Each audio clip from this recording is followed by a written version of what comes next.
Santino, welcome to the Personal Best podcast. Thank you very much for having me. How are you doing? Very good, thank you. Very good? good. I've been looking forward to it. This is my first ever podcast. Is it? On my own, yes. So I looking feel forward to it. flattered. And it's so nice to be back. Everyone that's listening will know I've taken a little bit of time off just to reset and try and build momentum again. So you're my first guest back, which is nice. We've been in the same phase recently, which is good. Of taking a break. Taking a little break, yeah. easing up a little bit, Yeah. allowing ourselves to be young. Exactly. Because we're only this young once, but I feel like now I'm sort of ready to get my head back in the game. I feel like you probably are as well. So hopefully this conversation will help inspire and motivate. Let's some inspire the people. nation. That's the goal. So first of all, just for everybody listening, can I get you to do a little personal intro? Where are you from? What do you do? Okay, so my name's Santino. I'm from South London. Originally started off in the electrical industry. So I did a bit of cable jointing, high voltage electricity, and then started posting content about my journey. Firstly, I was posting singing content. So I got a bit of a background in. I've seen a video Yeah. of you singing with your sister. Yes. You can sing. Yeah, that was kind of the old me. Had a few ups and downs in that industry, which kind of led me onto the path of fitness. So I actually went on a performing show called Little Mix of Search. And I know the show. Yeah, so I was Yeah. on that when I was a little bit younger. Got 2 yeses, 2 nos. Didn't really go well for me. So I didn't get through that round. And that's what really sparked my fitness journey, I think. It is coming from there, sort of getting the nose, realising that I need to develop myself. Got into the gym, started posting content. And now here I am today. Fitness influencer, I suppose. Amazing. So I want to delve a little bit deeper into, as you say, what sparked your fitness journey, because I've had lots of similar conversations on this podcast with people like yourself.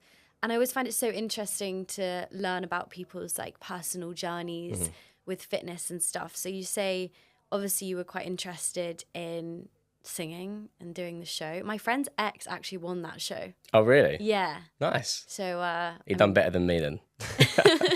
just a little bit, but it's fine. So were you into sport before that, or was this totally new for you when you sort of embarked on a fitness journey? Yeah, so I think every sort of 14, 15-year-old lad in school wants to be a footballer, right? Yeah. I ruptured my ACL, could have been a pro, done my knee in. Sick story. No, that's not true. I just used to love football and always thought I'd want to be a footballer. Done my knee in. Then I started pursuing singing a little bit more because that was the next best thing for me. Done quite well in singing. I do look back at them days and think maybe if I stuck at it, I could have made something out of it. But it led me onto the path of self-development where I just become really obsessed with it. I don't really like putting other people's opinions, other people's sort of thoughts in control of my life. I like to be in control of my own destiny. So then obviously I done my knee injury, done the singing competition. When I was working my engineering job at the time, but I was still an apprentice, and coming out of that, I remember getting through the first few rounds and then going into the audition thinking I'd made it. I got through 4 rounds on behind the scenes. I was like, this is my chance, this is it. Go from in front of Little Mix singing to getting a no and then back to work the next day. I thought that was the last day I was clocking out of work. So that was a big reality check for me. Yeah. And that's what kind of sparked me to take control of my own situation. Yeah, I guess that makes a lot of sense because you've sort of faced that external rejection and that was out of your control. Yeah. And then actually you were able to then put the focus back into yourself and work on yourself, which I think is really important. But I think it's always quite funny with fitness in particular. A lot of people will start the gym for a short period of time. Maybe they'll diet, get in good shape, and then they don't stick at it. Whereas clearly for you, it's been a little while now that you've been invested and you've been working on yourself. What do you think keeps that momentum going? I think it's an innate urge to become better. Yeah. I think when you come from a path of whatever's happened to you in life, your adversity, this is a big part of my message. It's the bad things that happen to you shape you into a better person. You need to learn from these situations. So getting a no from Little Mix, right? And then the heartbreak situation that we'll probably delve into a little bit later, and then other situations that we can delve into. it gives you that core, it gives you that foundation. Like it gives me something to always go back to that I know is not going to change. Whereas like people change, life changes, but the gym stays the same. Do you know what I mean? The plates Yeah. don't lie. Yeah, no, that's so true. And I don't mean this in a bad way, but the gym doesn't care about your problems. Exactly. Do you know what I mean? Like you can be going through awful things in life, but if you still like show up to the gym and you lift the weights and you move your body, like that's only a positive thing. And I think that's really important. So there are, as you say, like lots of things I want to delve into based on your like personal experiences. But what would you say was like the hardest thing you've had to go through, which has actually, in hindsight, been a really important life lesson? Yeah, so massive part of my message is adversity is what will shape you into a man. And this was probably the moment I was going through like various kind of heartbreak situation, and then I lost one of my best friends.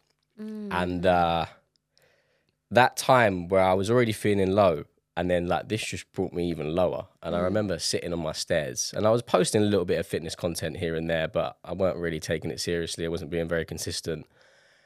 And I remember like I felt like a bottom moment. Like I had my little cry, and I was like, you know what? Actually, instead of me sitting here crying about the fact that this girl's left me, that one of my best friends have just died, why don't I actually pick myself up and go ham? And it was like, it just lit something in me. It was different. It wasn't like, I just felt like it gave me the energy that I needed to be able to go and put into my life. And it's so, probably people resonate with this. Like, why do we as maybe just not even just men, but as humans have to have this rock bottom moment to then pick ourselves up again? So it was that losing my friend and trying to obviously like, it's hard to say, like I wanted to like make him proud.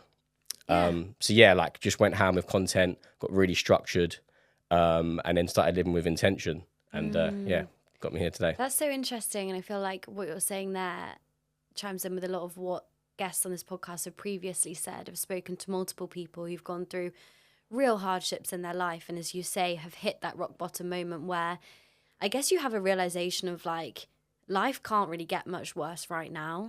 So you either like sit in that and you wallow in self-pity, and that can last a long time. And I'm not saying that you don't have to go through that period, but there also comes a point where you're like, okay, I want to get out of this. I want to pick myself back up. Yeah. And to be able to make that switch, I think is really important. And there might be people listening to this right now who are going through equally difficult things. And I've seen you made a piece of content about this, that life has different phases and there will be highs and lows. And I just wondered if you could expand on that for people listening. Yeah. So I'm the kind of person that makes progress in little spurts. So like I'll go through like I have really high highs and quite low lows.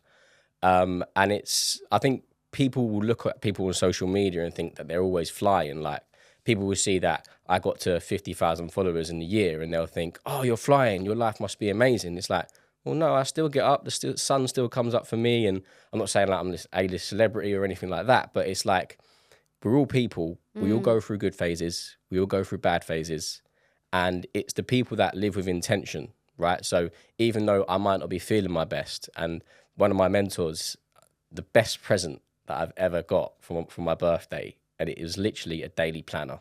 Yeah. Right? Just starting to plan your days of intention.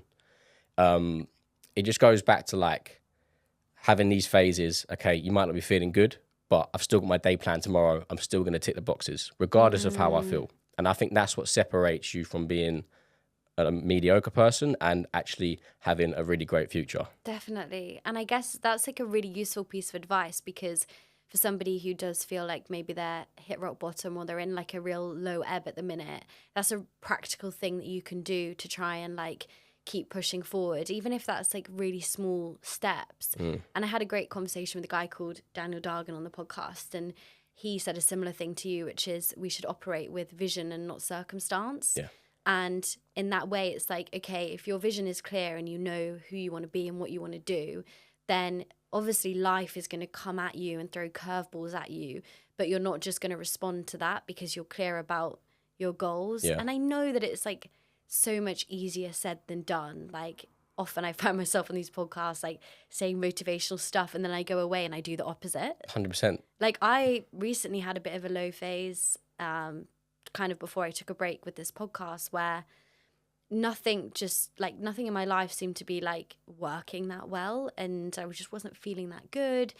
And then a couple of weeks passed and I was out of that, and then it's only then that you reflect and you're like, this is just a phase, and then there'll be another phase, and it's so normal. And I think having these conversations and people being vulnerable on social media is such a good reminder that we all go through highs and lows. I think that specific piece of content, that was almost a bit of self-therapy. Yeah. It was like... No, it was to self. yeah, it was to self. And I like them ones where I literally just stick my phone up in my car and I just say how I'm feeling, because it seems like they're the ones that connect with the most people. Yes. And that was kind of a message to myself, like, you're going through a bit of a down phase. Do you know what I mean? And that kind of stemming it back to fitness. So you have that core fundamental in your life. So whether you're feeling good or you're feeling bad, you know you're going to go to the gym at least 4 times a week or 5 times a week, because you have that grounding in you. It takes time to build that up. Yeah, sure. And that's why I think it's so important to invest into yourself and invest into people that can help you on that journey as well. A big part of my fitness journey and sort of progressing it was always being willing to invest into myself. And that investment can be as little as buying a daily planner. It can be getting a coach, getting a business mentor, because you need to understand that I'm not the smartest guy in the world. Do you know what I mean? But this guy, he can help me get to where I want to get to. And I feel like a lot of people hold themselves back because they have this like connection with money, and it's like, oh, this guy's trying to rip me off. But it's like, no, like, make that first investment into yourself. If I can give anyone any piece of advice, it is make an investment into yourself, no matter how big or small it is, and actually listen and give it 3 or 4 months and watch how much your life will change. Yeah. No, that's really great advice. And I guess with that as well, I think it's important for each of us to realize that our time is our most like precious asset, and what you do with that is so important. And so if by investing in yourself, that means like going to the gym and building these healthy habits, and like you say, surrounding yourself with people that are going to help you, that's such a valuable use of your time, as opposed to doing loads of things that actually aren't going to make you feel good and aren't going to help you progress towards your goals. And I feel like I've been able to make that shift, I say, like the past few months, and it's been really good for me having that period of reflection to think, okay, what are the things that are serving me? What are the things that are making me feel good? I'm going to do more of them. Yeah. And then what are the things that actually are holding me back from my goals and from making me feel like I'm becoming a better person? Okay, I'm going to do less of those. Yeah. And I just think that's been really useful. And I guess a good like way to do that is literally just to sit pen and paper and like make a list, because we get so distracted day to day that sometimes we don't even like stop to think about it. That reminds me about when I told you about that rock bottom moment. So the girl that I'd seen that I'd lusted over for months had just been like, nah, I just want to be friends. And then, got friend zoned. But you know what? Like, we've all been there. We've all been 3 or 4 years ago, I'd have been like, no, I left her. No, like I left her. It's like, I got friend zoned. Yep. Do you think any worse of me now I just told you I got friend zoned? No, not at all. Do you know exactly? And it's like, don't have so much pride. Do you know what I mean? Like, no one really cares what you're doing. Yeah. No one actually cares. No one cares if I lost 100 followers yesterday. I know because I'm watching it go down. Yeah, I know the feeling. Exactly. But like, I didn't know that about you, and I don't think any less of you. So it's like, no one really cares what you're doing because everyone's on their own journey. And it kind of stems back to a big bottleneck for people getting into the gym. It's like, I have gym anxiety. I'm scared people are going to watch me. It's like, we all think the same thing. I want bigger biceps. Yeah. Do you know what I mean? Like, no one really cares that your biceps are smaller than that guy's. Yeah. But we do know that you're going in every day and that you're working on yourself. Exactly. I don't think it's ever right to judge people who are actively working on themselves, regardless of like where they're starting from, because everybody's got a different starting point. And I wanted to bring in this topic of comparison, because I also know that's something that you've spoken about, and it's something that we all deal with. And you made a piece of content where you were talking about the fact that being in your 20s can be so challenging because we're constantly comparing ourselves to people who are perhaps younger than us, but we perceive them to be doing better. Yeah. Is that something that you've personally noticed? That's something that I deal with every day. Yeah. Being someone that, like, a year ago, I wouldn't have dreamed of being sponsored by Gymshark, having my own business and having these followers and all this stuff. And then you get to that point and then you're like, okay, what's my next level? Yeah. And you're comparing yourself. You're waking up every day. You open up your phone and you see these people on yachts and doing this business, and it fries your brain. And again, to refer back to that kind of rock bottom moment, so it's like an accumulation of things, right? You have your rock bottom moment, then you think, okay, what am I going to do? Okay, and I was like, maybe Amazon FBA, maybe I'm going to do drop shipping, maybe I'm going to do this, maybe I'm going to do that. It's like, actually, what am I doing badly right now? Well, a bit off with the gym, not doing my personal development stuff. I don't really have a plan for the day. So I wrote down all my bad habits, and I wrote down all the completely opposite habits, and I just started living them. And I was like, what are my unfair advantages? Because we all have unfair advantages. I'm in pretty decent shape, this, that, and the other. So I was like, okay, let me post fitness content. And that's kind of what led me to the path of growth. And it's like, look at your unfair advantages, look at what you're not doing and what you probably should be doing. And then you can start to roadmap your path to success. You don't need to have it fixated now, but it's about trying to get 1% better every day. Yeah, exactly. And I think that is the best antidote to this like comparison trap is to focus on yourself and your own journey, and also measure your personal, I guess, like growth and development, as opposed to constantly comparing yourself to other people. But I know that it's so easy to do, and I found myself doing it all the time, where I'll be comparing myself, but it's always in like a negative way. And I look at people who I think are doing better than me in like whatever domain that is. And I really have to check myself and sort of ask myself like why I'm choosing to have those, like that, follow that thinking pattern. And I also think that it's really important to realize that, as you say, like everybody's on their own journey, and whilst people might be succeeding in one particular area and doing better than you, that doesn't mean that they've got a perfect life. Yeah. And that's the problem, I guess, with social media, is because you often see this highlight reel and it looks like somebody is living their best life ever in their 20s. Someone's like 22 and just bought a Lamborghini. And then there's other people who are 22 and like deep into their overdraft. Yeah. And it's so difficult. Have you found any tips to sort of get out of that comparison trap? You know what? It's like you can compare yourself and you can get caught up in trying to live that lifestyle when you're not actually there. Another piece of content that I made was getting rid of my Mercedes. Okay. So when I got my first pay rise and I finished my apprenticeship, I was like, right, I'm 21 now. I want to show the world that I've just got a pay rise and I want to have a Mercedes by the time I'm 21.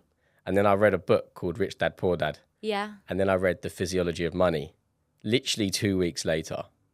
And I regretted getting the car. Did you? Straight away, yeah. Not that it was like a financial burden on me, but like my mindset after reading them books were I'd look at people with a Mercedes or I'd look at people with a Ferrari.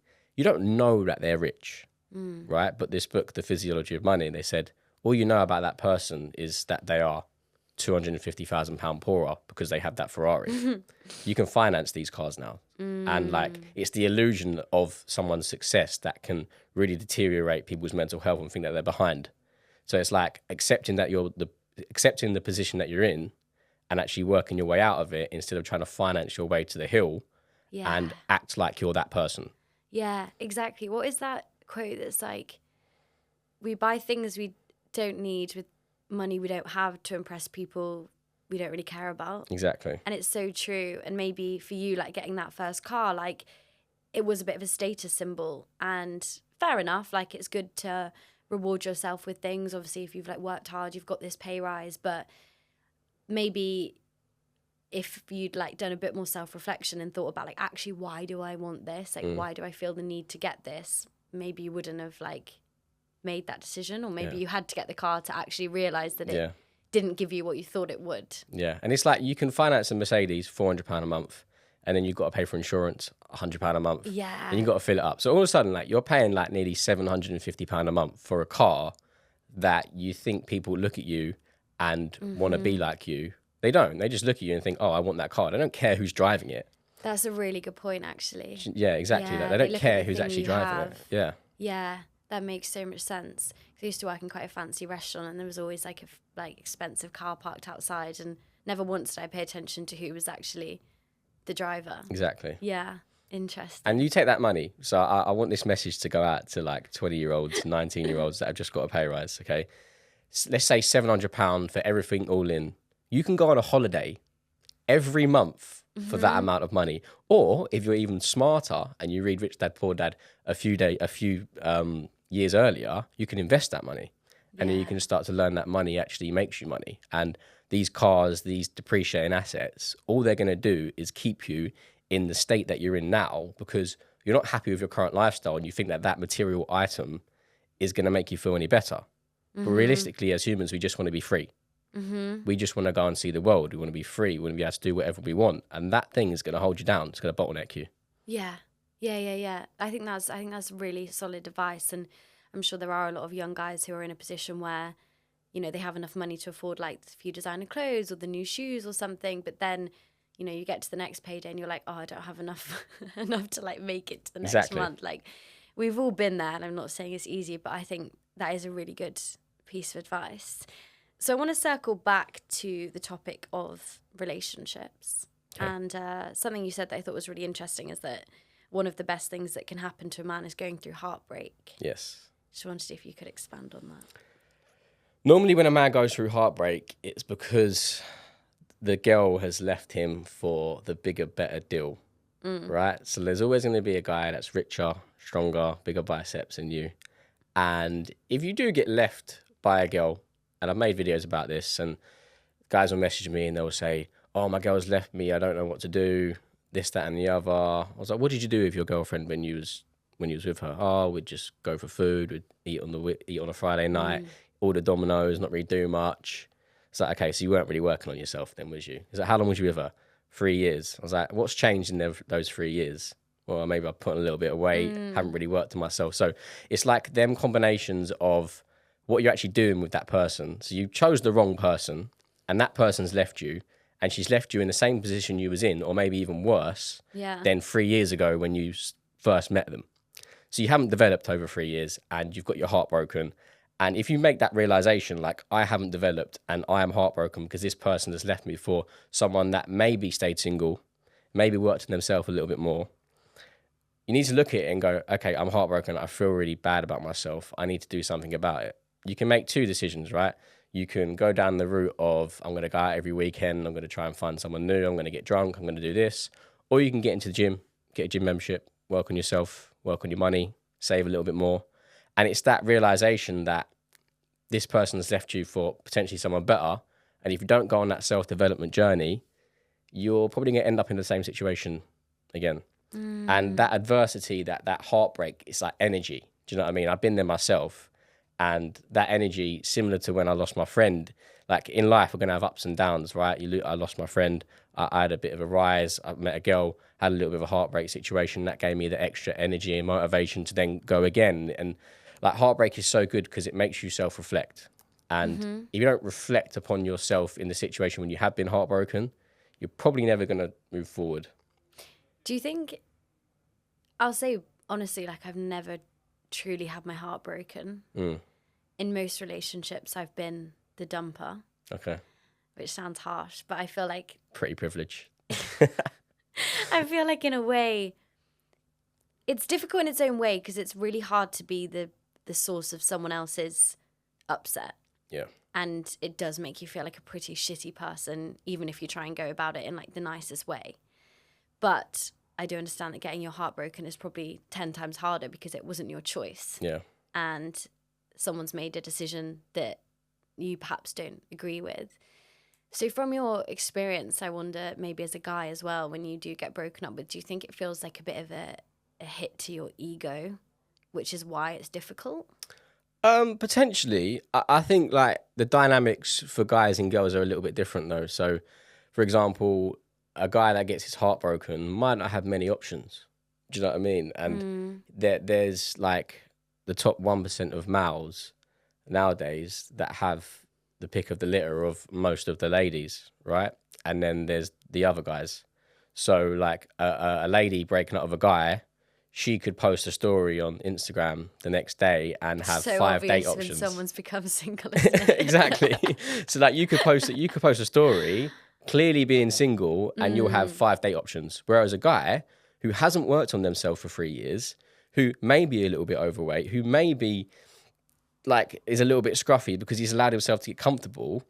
This is why I think it's the best thing that can happen to a guy, because you need to realize that this is a situation you're in, and for you to get them options and to develop, you need to go on that self-development journey. And that's why I think actually getting dumped, it will either shape you or it will break you. And you can stay where you are, or you can see the situation that you're in and know that you need to work on yourself. Yeah, I think you're so right about having those 2 options. And I think it's so clear when somebody has gone down the personal development journey to improve themselves. And also, if you do that, it means that you're then a better person for the next relationship that you get into. Or it's clear when people have gone down the other path and perhaps have like lost themselves a bit. And it's so easy to do. I'm not blaming that person, but like hopefully after a while they'd realize that actually they do need to work on themselves. And I think having had periods of like being single before, I've definitely used it as like a time to work on myself. And you realize that when you're in a relationship, I'm not saying it's a bad thing that somebody takes up a lot of your time and a lot of your energy. And then when you're not with that person, it's like, okay, I have so much time and energy to now put into myself. Yeah. And that's always been my advice for friends that have like come out of a relationship, is like use all of those resources and like put them into yourself, because you might not be in this period for much longer. Yeah. Like you might then meet someone and then that's that. So use this time. And I think there is a lot of utility in being single. Yeah, I think as well, I mean, I'm probably guilty of this. And it's like, you can have this mindset of being single is like the best thing for you. But also like looking back, there was probably times where there was a person, the right kind of person in my life, where maybe I should have gave them more of a chance, because this personal development journey, you're trying to build a business, you're trying to be in the best shape, you're trying to post content, like in my situation, sometimes it can be a bit lonely. Do you know what I mean? And it's about being aware enough to understand who actually uplifts you as a person and who's actually bringing you down. Definitely. And that's something I've like had to learn as well. And I think it's quite difficult because, you know, as we're talking here, a lot of the advice about being single is to work on yourself and go on like a solo journey of personal development. But I think you can go like too all in with that. And as you say, you sort of like close yourself to any potential like romantic relationships. And I've definitely fallen into the trap as well of thinking, okay, I need to be perfect and everything in my life needs to be like ideal before I can meet somebody. Yeah. And like that's never really going to happen. And also, I think if the right person comes along and you get on well with them and maybe you want to pursue a relationship with them, like they can help you on your own journey. Yeah. Like that doesn't mean that you've got to be perfect in all aspects of life, because that person's going to come in and, as you say, like help build you up. And I think that's very much to do with like finding the right kind of person. Yeah. It's like times where I'll get to 10 o'clock, 11 o'clock. I've been to work, come home, done my coaching, done my content, been to the gym. I was like, I just need someone to scratch my head. You know what I mean? So I just scratched my own head because I haven't spoken to anyone. You need one of those like head massage like things and just do like that. So as a conclusion, if you're a guy that gets your heart broken, go to the gym. That is the first step, right? I'll give you the starter pack, okay? Get a daily planner, go to the gym and write down where you want to be in 6 months, a year and 5 years. And then don't get too caught up in the outcome. Something I've been guilty of is being caught up in the outcome.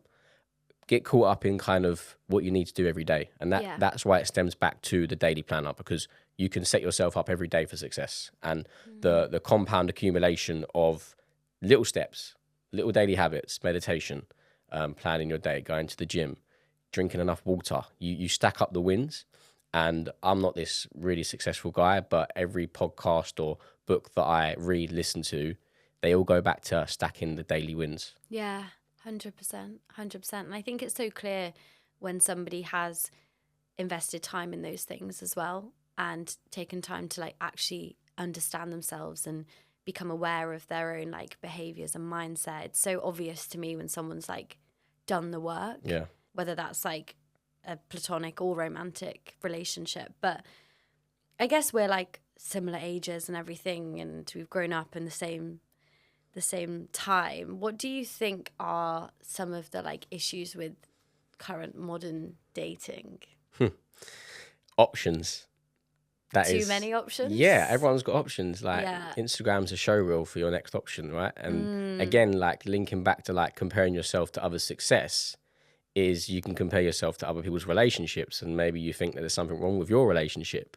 Or you can see a girl that you might find slightly more attractive than the girl that you're currently talking to, and that might turn you off. And I think the longer this goes on, the longer it has gone on, them habits are starting to arise. And that's why so many people probably are single nowadays, is because they have so much access to like different options and stuff like that. Yeah. And I think you can pick two sides of the story for social media, though. Like, I look at social media as an unbelievable realm of opportunity.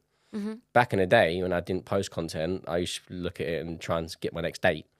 Whereas I don't really like, I'm trying to get a lead. I'm trying to get clients now. Like, so I think, yeah, social media and relationships, it has a negative effect, definitely, because you always have access to another option. Yeah, definitely. And I've heard that be explained before in other contexts of like this decision, what's it called? Decision paralysis, or like the paradox of like having too many options. Yeah. Because as you say, like it means that you're less likely to settle on something. Yeah. Or like settle on a person. Yeah. Because you're constantly thinking, oh, but what about this and this? And you're so right with the comparison thing as well. Like, I don't know why, but my whole TikTok For You page is like people in happy relationships.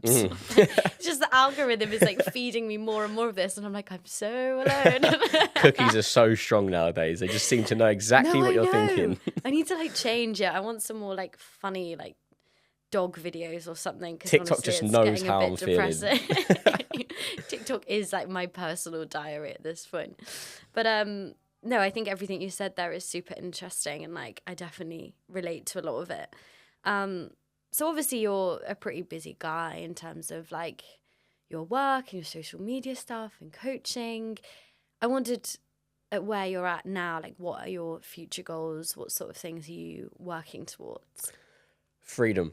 That's kind of my end goal. And it's just getting better every day. I have this kind of idea of where I want to go to, and I think as I said, like the phases thing, like 1 minute you think you're really close to it, and then you might have a little drop off, and then you might have another. It's just about compounding skills. Like, I'm not the smartest guy in the room, but I know that if I just try and get a little bit better every day, then I can get towards the end goal, which I think is trying to help people and become the best version of myself and inspire others to do the same. So I think going back to a point where I had a bit of an epiphany was like the first time I had a coaching client say, "You changed my life." Yeah. I've never had that feeling from like anything in my day job or anything like that. And trying to get more of that, I want to change more people's lives. And I think nowadays, if you can position yourself as a place of value, if you can provide value for people, then the world will pay you back. So it's about becoming the most valuable person that I can be, compounding my skills, and then serving that to the world. I think that's a really good goal to work towards, because obviously you're in this social media space and it's so easy to get caught up in like the numbers and use that as like your metric, I guess. And like, don't get me wrong, like social media, as you said, is like a brilliant platform to kind of spread the message that you want, but there's value in that. Yeah. And if that platform allows you to like help more and more people, then that's amazing. And for me, I guess it's exactly the same with the podcast. Like, I want to be able to help people live healthier, happier lives, sort of realize their own potential so that they can become better versions of themselves. And growing the audience is hopefully going to allow me to do that. But it's about not getting too caught up in the numbers game. But it's hard. Yeah, the numbers is the thing that stares at you in the face. All the time. So you're always comparing yourself to the numbers. Yeah, yeah. But I think as you grow into it and as you do more of it, you start to disconnect from the numbers a little bit, and just realize that you're in it for the long game. And if you never give up, you will never fail. Exactly. And as you say, like getting those messages from people of like, you've changed my life, or I've done this because of you, like that is so amazing. And it kind of just gives you that momentum to like keep doing what you're doing. And I know we were touching on this briefly before we started recording, but I think where you're at in your life, you're setting an example for other people, whether that is your coaching clients or people who follow you on social media. And I think that in itself is really inspiring, because there are a lot of people out there who spread these positive messages, but they don't practice what they preach. Yeah. And you can see it, and they're not being authentic. Whereas I feel like everything you say, you mean it because you've been there. Yeah.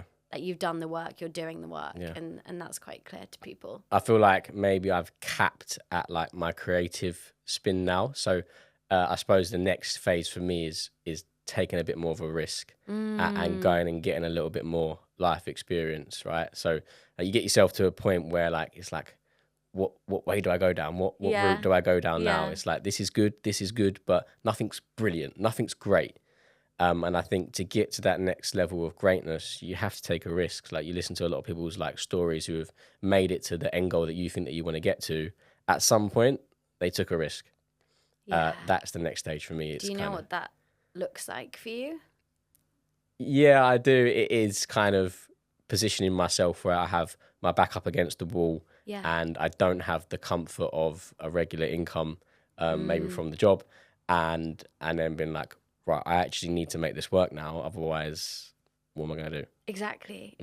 Actually, my last conversation I had with a girl called Caitlin Robbins, we were talking about this topic because she's left her 9 to 5 to move to Bali. And, you know, it sounds so easy to be like, just quit your day job and move abroad. But her advice was just take the leap. And sometimes you do need to do that.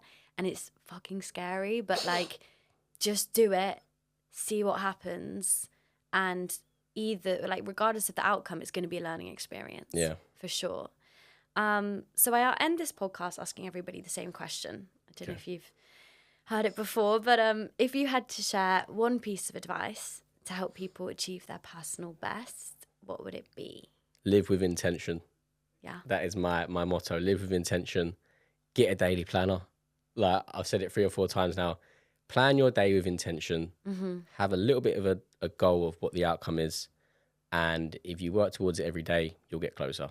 If you have a goal and you don't have any intention towards it, you don't structure your days with intention towards it, you won't get there. You won't just wake up with the goal. Do you know what I mean? And don't skip the nitty gritty part of it. Don't just gloss over the grind that you need to go through. Like actually do the bits that you don't want to do. You know the quote, the magic is in the work that you're avoiding. Yeah. I think that's a good way to finish it off. It's so true. So true. And I feel like most people sort of know what they need to do in order to reach their goal. Yeah. I think most people who are on a fat loss journey know the steps they need to do, but they're just not implementing them. Or most people know what they need to do in order to save a bit more money, but they're just not being strategic with it, or to make more friends, but they're just not putting themselves out there. Like most people deep down know what they need to do, but it's actually about taking action.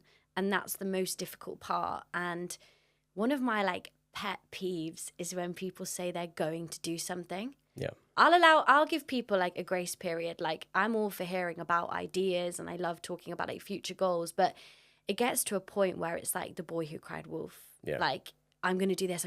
It's like, okay, but what steps have you made in order to even edge closer to that? 100%. And in the end, you just can't be bothered to really engage in that conversation because it's just like empty promises. Yeah. I feel like you can say you're going to do something. Like you can say, I'm going to go to Dubai. I'm going to move to Dubai. And just you telling loads of people that you're going to move to Dubai, it kind of triggers something in your head to tell yourself that you've already done it.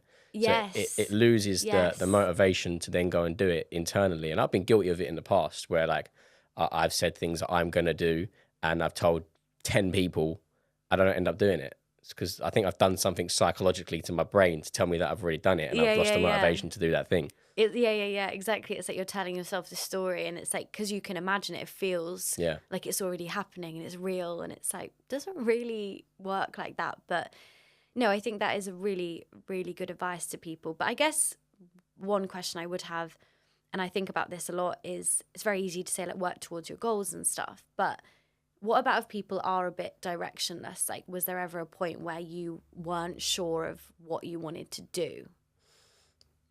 Yeah, and I think if you don't have like a necessary end goal with like business Yeah. or anything like that, root back to fitness. I think this is why I love it so much, because fitness is something that you can do for yourself every day, which will make you get better. You don't have to have it worked out when you start. Do you know what I mean? Like when I started my fitness journey, I didn't know I wanted to be a coach, but I built up the skills and I loved fitness, and that was my unfair advantage because I was in pretty good shape and I got even better shape, and I wanted to help people do the same thing.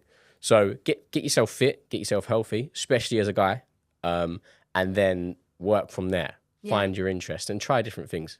Yeah, no, definitely. And I had another guest say that fitness is the metaphor for your life. And it's so true, because also when you embark on a fitness journey and you make progress, it kind of shows you that you can achieve something that you put your mind to. Yeah. And maybe somebody who's in that position will then think, oh, actually, that like hobby that I have, maybe I could pursue that, or maybe I could put more time into this like business idea. And things sort of start to like fall into place, I find, once you're on like a journey of personal development. Like you see different areas where you can make like just small improvements in your life, and that way you become an overall better person. Yeah. And something that I preach to a lot of guys as well is, if you go into a room and you are in great shape, people are going to look at you and they're already going to respect you, because they already know, by not even speaking to you, that you are disciplined. Yeah. They know that you're motivated. They know that you're consistent, and they know that you are willing to put the work in now to get a little bit of the reward later. If you go into a room and you're out of shape, we instantly know that probably a bit lazy, probably overeat, probably make bad decisions when you could make better ones. So it tells you a story about someone straight away. It's so true. Never really thought about it like Yeah, that. you can take that the hard way. You can take that in a way, oh, he's looking down on me, or you can take that in a way to inspire yourself to get in better shape. Mm-hmm. I mean, I know what sort of people I would rather be in a room with. Yeah. Personally. Yeah, definitely. So last question, where can people go if they want to find you on social media or check out coaching? Okay, so Santino Valentino with 3 O's at the end. I couldn't get 1 O for some reason. So 3 O's at the end. And if You stole your name. Yeah, someone's got my name out there. And you can inquire about coaching for Instagram or TikTok, and it has 1 O.